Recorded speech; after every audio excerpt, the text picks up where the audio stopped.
Hello दोस्तों, जैसा कि हम जानते हैं कि हमारे टीचर्स और स्टूडेंट्स सब जाके दिल्ली में प्रदर्शन करने गए थे, प्रोटेस्ट करने गए थे। जो अभी एसएससी सिलेक्शन फेज हुआ है उसमें गड़बड़ियों को लेकर, लेकिन वहाँ पर उन पे बर्बरता पूर्वक लाठियाँ बरसाई गई। उनको बस में भर के पूरे दिल्ली के राउंड कटाए गए, फिर उसके बाद रात तक उनको बंद रखा गया। उसके बीच उनको ना पानी किसी ने पूछा है, ना किसी ने खाने को पूछा है। 8 से 10 10 घंटे तक उनको जो है केवल बस में घुमा के और उनको थाने में बंद रखा गया है। स्टूडेंट क्या करे इसमें? स्टूडेंट करे क्या? फॉर्म भरो, फॉर्म में इतनी गड़बड़ियाँ होती हैं। कभी कुछ नहीं होता, कभी फ़ोटो नहीं अपलोड हो रही, कभी कभी कभी साइन नहीं अपलोड हो रहा है। और उसके बाद जब सेंटर आते हैं 600 किलोमीटर दूर, 500 किलोमीटर दूर। हाँ, इतनी दूर स्टूडेंट जाएगा पेपर देने। आप बताइए किस किस हिसाब से जाएगा? लड़कों के लिए चलो तो फिर भी सही है, लड़कियां कैसे जाएंगी उतनी दूर तक? आप सीधे आप तो ये बोल दीजिए भाई पेपर ही ना दो। और उसके बाद जब पहुंचो तो पता चला वहीं सेंटर पहुंचने के बाद पेपर लीक। पेपर हो जा रहा तो उसके आने के बाद पता चला पेपर लीक है। उसके बाद अगर और उसके बाद जब आंसर की आ रही है, आंसर की के बाद जो है पैसे देकर उसमें क्वेश्चन सुधरवाओ। स्टूडेंट क्या हो गए हैं कमाने का जरिया? फॉर्म में पैसा लो, फिर सुधरवाने का पैसा लो। तुमसे सब क्वेश्चन नहीं सही से बन रहे हैं। और उसके बाद अगर कोई सवाल पूछे तो सीधा उसको लाठियां बरसा दो, उसको जेल में बंद कर दो। इतने इतने मिसमैनेजमेंट हुए हैं। इवन स्टूडेंट्स को पीटा गया है सेंटर पे, एसएससी सिलेक्शन फेज 13 के एग्जाम में। और इसकी जवाबदेही का विपक्ष देगा? भाई, किसी जो रिस्पॉन्सिबल पर्सन होगा उसी से जवाब लेंगे। और उनके पास इतना टाइम नहीं है कि आके कुछ आश्वासन दे दें, कुछ बता दें कि हाँ ऐसा नहीं होगा, ऐसा होगा कि नहीं होगा। ये कुछ तो फाइनल करें उसको, लेकिन नहीं, वो नहीं हो सकता है। पार्लियामेंट में डिस्कशन क्या हो रहा है? समोसे का रेट इतना है, सब जगह पे सेम होना चाहिए। समोसे का रेट, समोसे का साइज़ बड़ा होता है, समोसे का साइज़ छोटा होता है। इसका और जो एजुकेशन जैसा जो इम्पोर्टेंट मुद्दा है उस पर कोई बात नहीं हो रही है।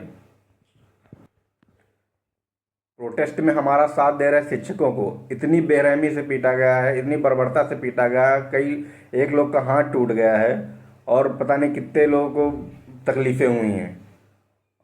अरे वो कोई आतंकवादी तो है नहीं है, तो हमें पढ़ाने वाले टीचर्स ही।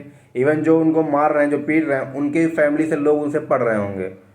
और उनसे भाषा इस तरह की इस्तेमाल की जा रही, क्या है उन्हें उनसे कहा जा रहा है कि अगर आप अगर मर्द होते तो वर्दी पहन के रखते। भाई, वो लाखों को वर्दी पहना रहे हैं, और जहाँ तक आप बात कर रहे हैं कि मर्द होते तो वर्दी पहनते, तो भाई देश की बिटिया, देश की लड़कियां, देश की औरतें वर्दी पहन रही हैं।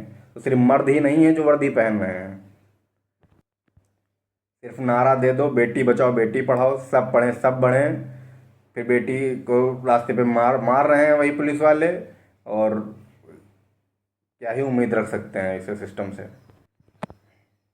टीचर स्टूडेंट को जेल में डाल रहे हो, कभी एटिक्विटी से जाके पूछो, जाके क्यों क्वेश्चन गलत बना रही, क्यों इतना मैनेज कर रही है? लेकिन नहीं, वो उनसे कहाँ हो पाएगा भाई? गरीब पर ही अत्याचार हो सकता है, और तो किसी पे किया नहीं जा सकता है। यही हमेशा नहीं आ रहा, ताकतवर जो रहे और गरीबों को दबाते हुए चले आए वही अपना रही है। या विपक्ष से सवाल नहीं पूछेंगे? सवाल जो रिस्पॉन्सिबल है, जो पक्ष में है, उसी से पूछेंगे। नौकरियां नहीं देनी है पहले ही बता दो कम से कम। आदमी इतना टाइम ना वेस्ट कर, 2 2 साल 3 3 साल आदमी तैयारी करता है दिन रात पढ़ के कि हाँ चलो वैकेंसी आई हैं, फॉर्म डाल दे, हो जाएगा तो थोड़ा सा फ्यूचर सिक्योर हो जाएगा।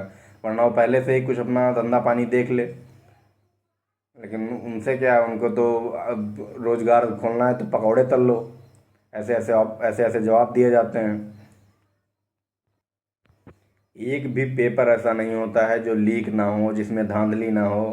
पता नहीं कौन सा सिस्टम है ये। 2014 15 में तो फिर भी चलो सही होता था, अभी तो ऐसा लग रहा है कि जैसे हम लोग पीछे जा रहे हैं। अब की जब चूँकि थोड़ा सा सिस्टम इम्प्रूव होना चाहिए, थोड़ा सा और कन्वीनियंटली होना चाहिए सब कुछ, लेकिन वो नहीं हो रहा है।